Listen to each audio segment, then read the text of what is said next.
My wife surprised me on our 3rd anniversary with a nerd's dream come true, a sealed 1st edition copy of the PlayStation 1 classic Final Fantasy VII. She said she bought it online from one of those new auction apps, Top Hat or Let It Go or something like that.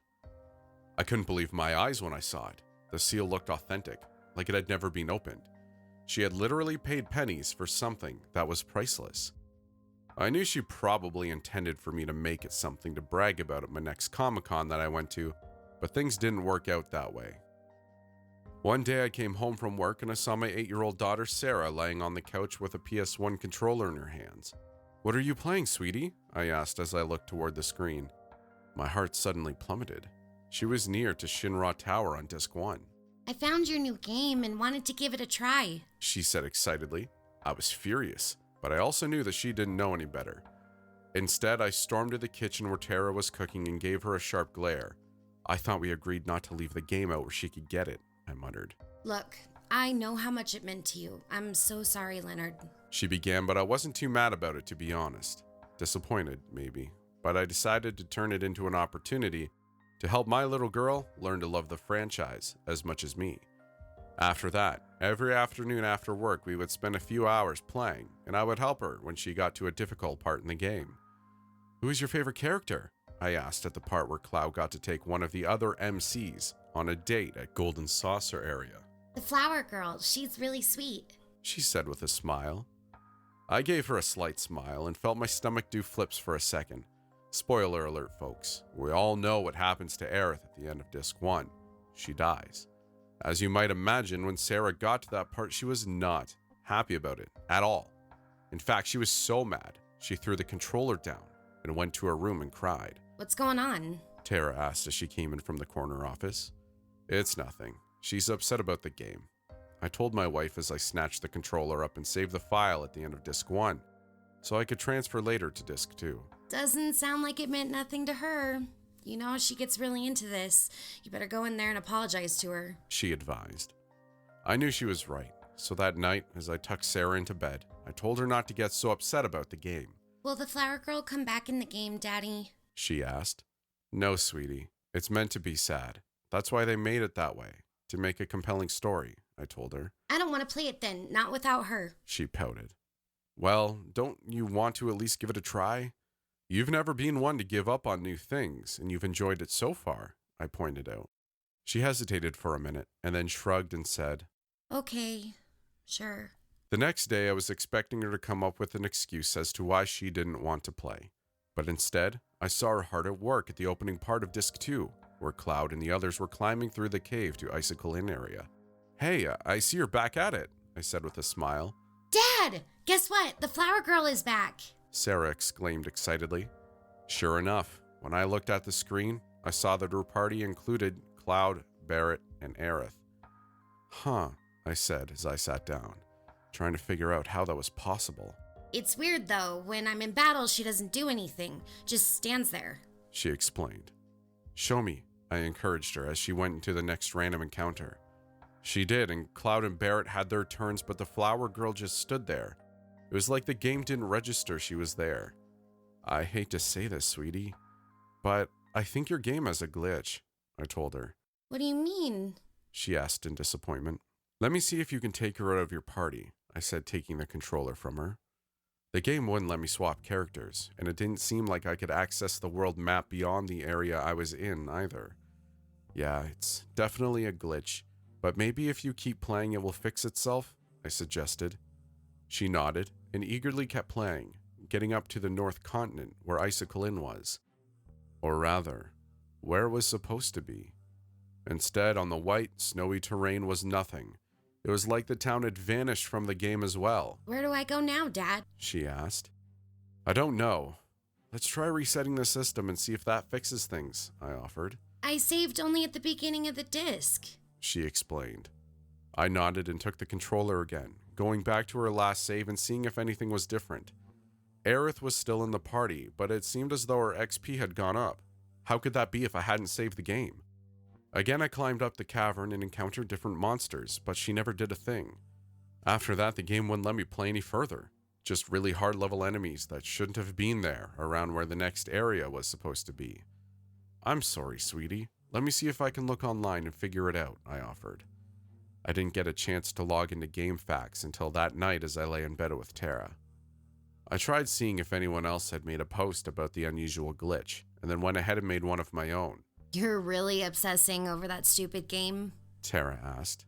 Well, I know that Sarah doesn't want to play it anymore, and if it really is a glitched copy, then it might be worth something, I told her. A messed up copy worth more than the actual sealed copy? That doesn't make sense. She countered. I didn't bother to explain that glitches like the one I was encountering didn't happen except every blue moon. The next day, I didn't get a reply on the message board until about 7:13 that evening. One user recommended that I document the glitch and see if I could figure out what the developer had done wrong in the game. So the next few nights, I did that, and Sarah quietly watched.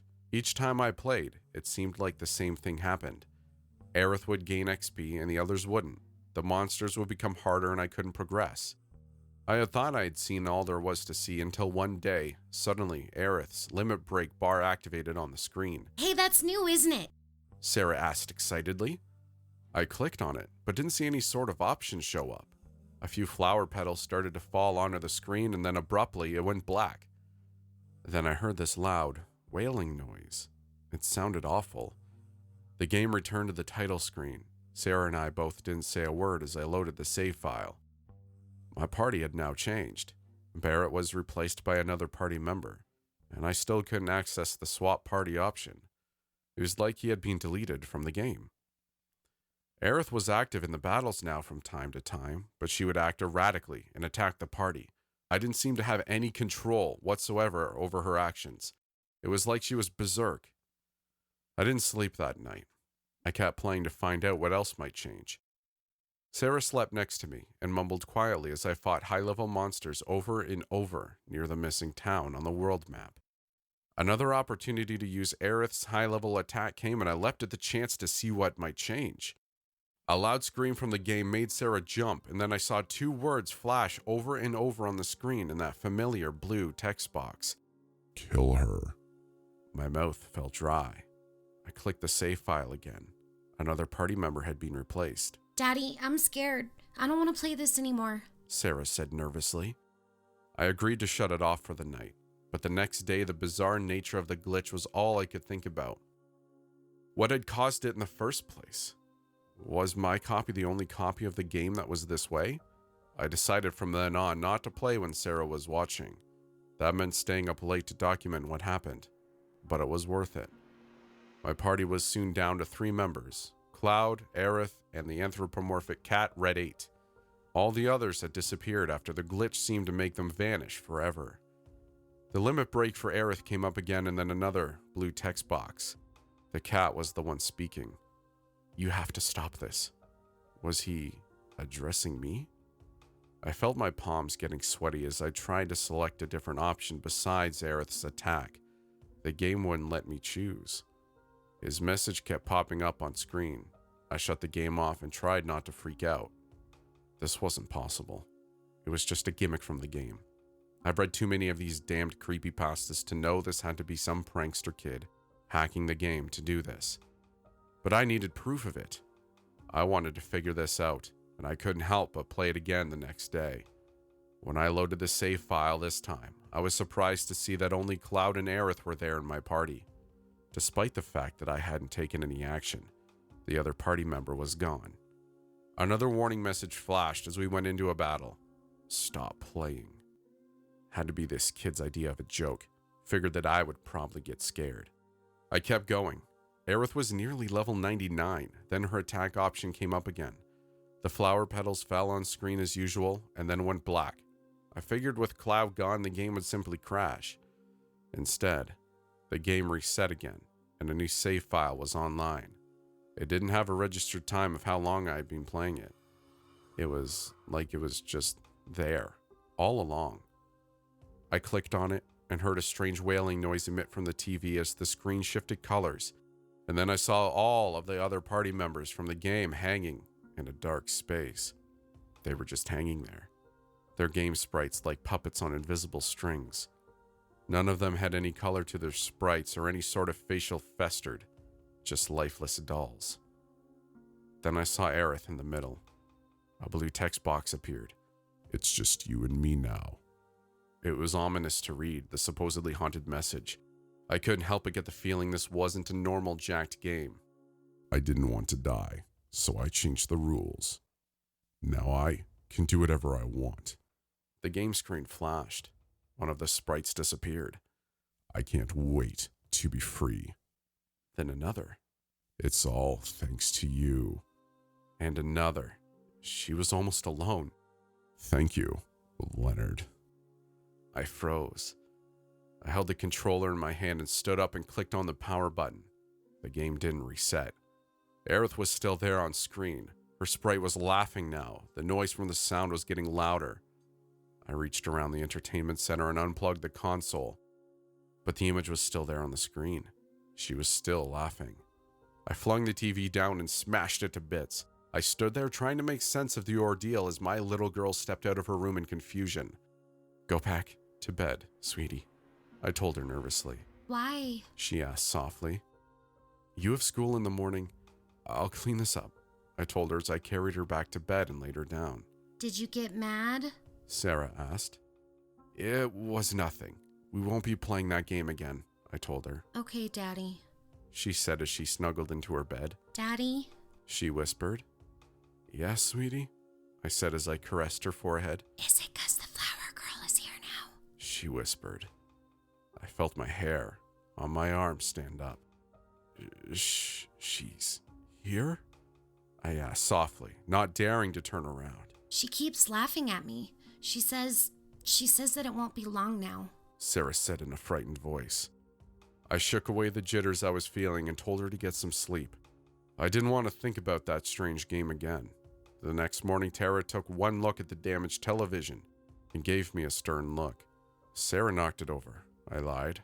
It was wrong to blame her, but it was the best excuse I could come up with on short notice. She told me to go talk to her, and I fully intended to explain the lie to my daughter. But when I got into her room, she was gone. There wasn't anything disturbed in her room. But then I saw something lying on the bed near her pillow. Flower petals. Good day. I hope you enjoyed that video. It was so much fun doing a collab with PrettyDCayed. As you can see, she has a pretty nice voice for doing narrations. It's real easy to listen to. I hope you enjoyed it. If you give her some love over on her channel, PrettyDCayed, and let her know that, I sent you, because we're a big community and we gotta help and support each other. Anyways, to keep things short and sweet, again, if you'd like to follow me and interact with me outside of my YouTube videos, hit me up on Twitter at S_A_midnight and let's chat. I post a lot of updates on there and general tweets. If you want to know about any new things that are going on, that's going to be the place to do it until I can post fancy community posts or whatever. But even then, no one's probably going to see them anyway because they're not even interesting. But anyway, yeah, hit me up over there. If you liked the video, you know what to do. If you didn't like it, you know what to do. We're not going to go into too much detail in telling you to subscribe and all that nonsense because let's break the trend, shall we?